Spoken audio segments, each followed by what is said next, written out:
And just looking ahead, it would appear that that bye week is coming at the right time. They'll have 2 weeks to chew on this one, though probably not one that they want to chew on. A poor performance from start to finish. On 1st and 10, Pickett. And that one's going to be off target and incomplete. At this point, down big. You'd have to blanket the field as best they can. Yeah, this is actually the easy part of the game for them because, just as you noted, they can sit back, keep everything in front of them. But they've blanketed the field the entire game using a variety of coverages.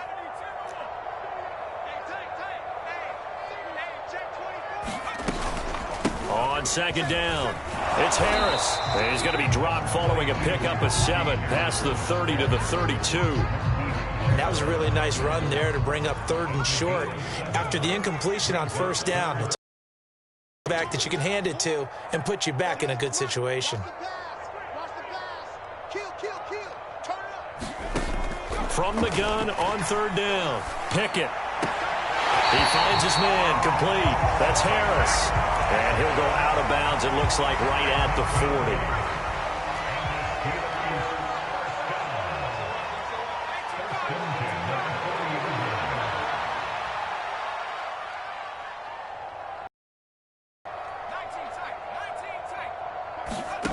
On 1st down, Pickett.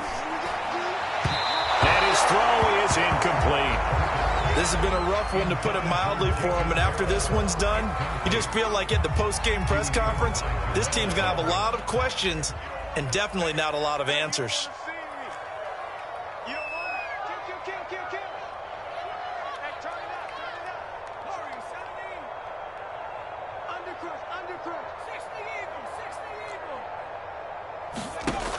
And 2nd and 10, he'll look to throw again. Going up top for Kupp. And this is, oh my goodness, he pulled it in one-handed. A big play that time for Pittsburgh. I don't think we'll ever get enough of watching one-handed catches, and when they pay off, they are spectacular. But how about the times they don't pay off and coaches go, 2 hands, 2 hands still works. I know, but they go for them so often now that I'm almost starting to take them for granted. Yeah, that's unbelievable, isn't it? Because these are sensational type plays. Especially that one with a defender right there. Back to throw again. To the end zone, but it's incomplete. I think he's got to be careful not to force anything into coverage right there. There weren't really any throwing lanes. But the best part for him, he's got 2nd and 3rd down to fall back on.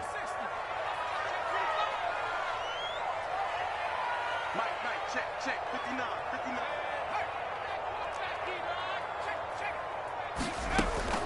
Again, he'll drop to throw. Flushed out right. All in all, no gain on the play, and it'll bring up 3rd. Well, he strung it out as far as he could, and I like the fact that he kept his eyes downfield, but he finally ran out of time and room. But I'll take that over forcing it downfield and possibly having it intercepted.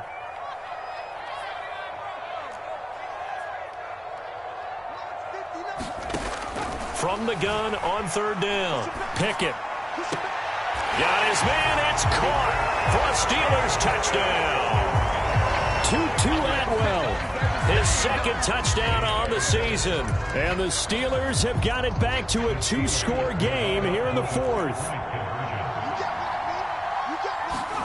They'll try and throw for it. And this is intercepted, and that should do it. Picked off by Sidney Jones. And the Steelers are right back in this football game. Boswell now to kick it away after the touchdown.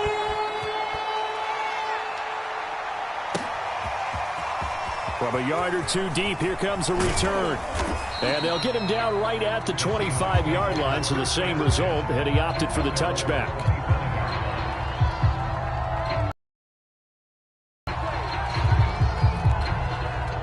Coming to the line here to begin their next drive, the Seahawks offense. And a few kneel downs should just about do it. Now, defensively, they do have all 3 time. Under a heavy rush, and down he goes. Now the Steelers use the first of their 3 timeouts as they'll talk things over prior to this upcoming 2nd down play. A Lock going to throw it here. It's complete to Lockett. They can't tackle him. And way up past the 35 before he's taken down. And that guy just keeps getting better. And I'm talking about Tyler Lockett, who just made that nice catch there for a first down. Now in his 7th season with Seattle, last year may have been his finest yet. And even 100 catches, many of them of the spectacular variety. Paired with DK Metcalf. And that's caught inside the 35. Touchdown. DK Metcalf, 64 yards. And the Seahawks tack on another score as they have dominated this fourth quarter. Well, there's just about a minute left in this game, and they're still taking it into the end zone. And you know they could have taken a knee there, but they decided to play this one all the way out. And I think their philosophy is, we're going to give you everything we've got. If we just go ahead and take a knee now, we're actually showing you disrespect that way, like taking pity on you. They're not about to do that to their opponent. Point after, right down the middle. And that pushes the lead up to 23. Set now to kick this one away, and off it goes. And that'll carry over the back line of the end zone for a touchback.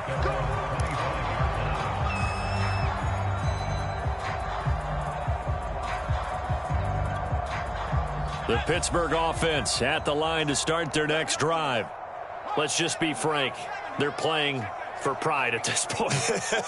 That's all that's left, because victory, not a chance now. And I can't wait to see how they actually go about doing it, because there are a lot of people watching the body language of the guys on the field now. And he's got a man complete. And he's able to get this to the 40-yard line before he's out of bounds. A big play that time through the air. 35 yards. So the big play moves him all the way across midfield to the 40 now for 1st and 10.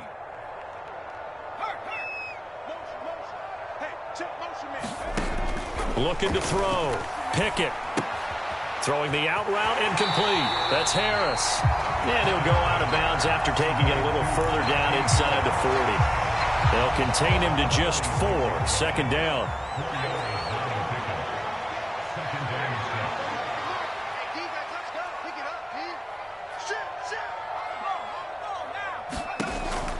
Operating from the gun. Pickett. Throw left side, taken in by Claypool. And he takes this just a few yards shy of the red zone before going out.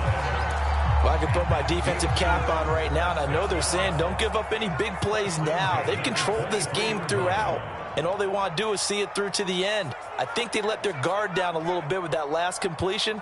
Sometimes when you're trying not to give up bigger plays, you don't react as fast as you should on other throws. And they'll work it inside the 15-yard line before it's all said and done. Now the Steelers use the second of their 3 timeouts as they stop it here with just under 40 seconds to go in the game. From the red zone now, they'll look to throw. Being chased out left.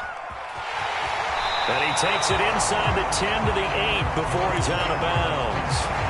He'll get 5 out of the scramble. It's 2nd down.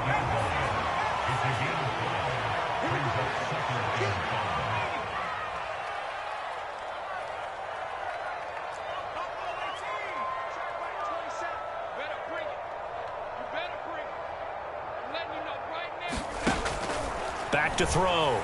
Pickett. And caught in the end zone. Touchdown, Steelers.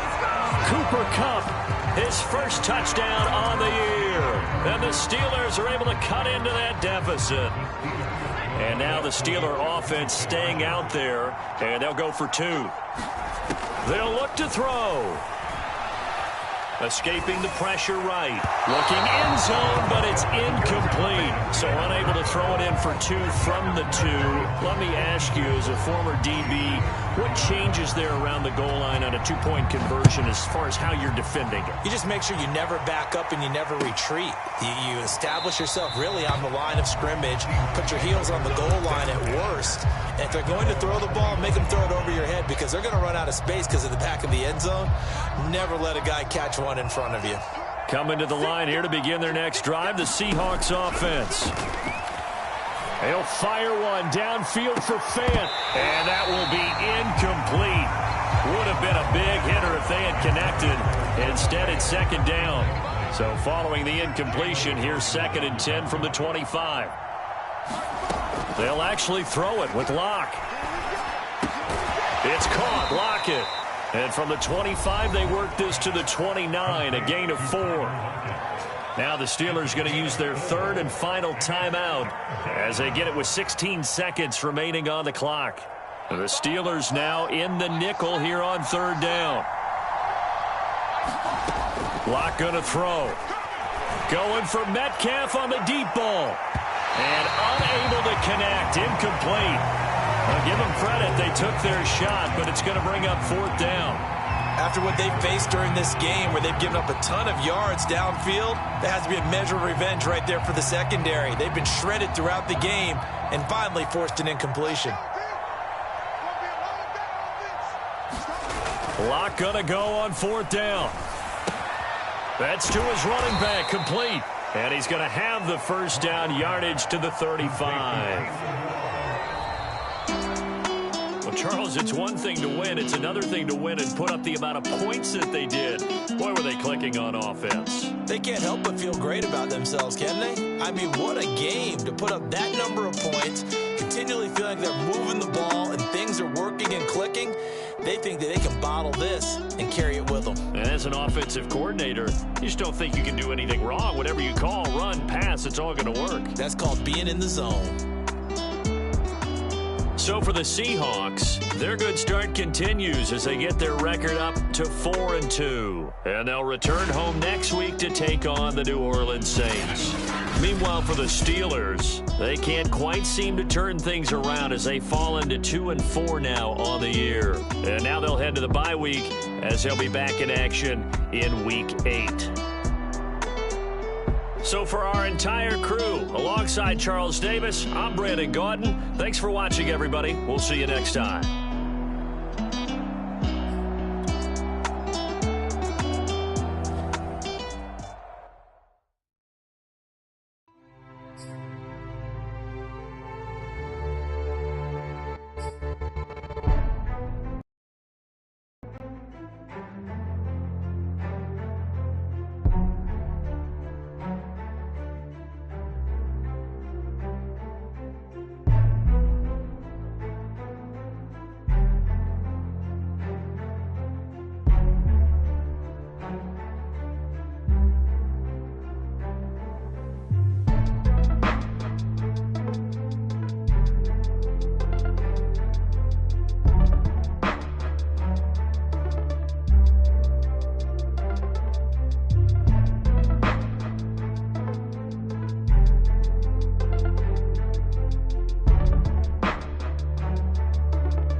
come forth as pure gold.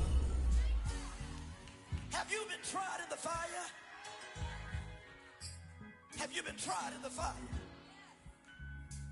Well, tell me, did you come through as pure gold?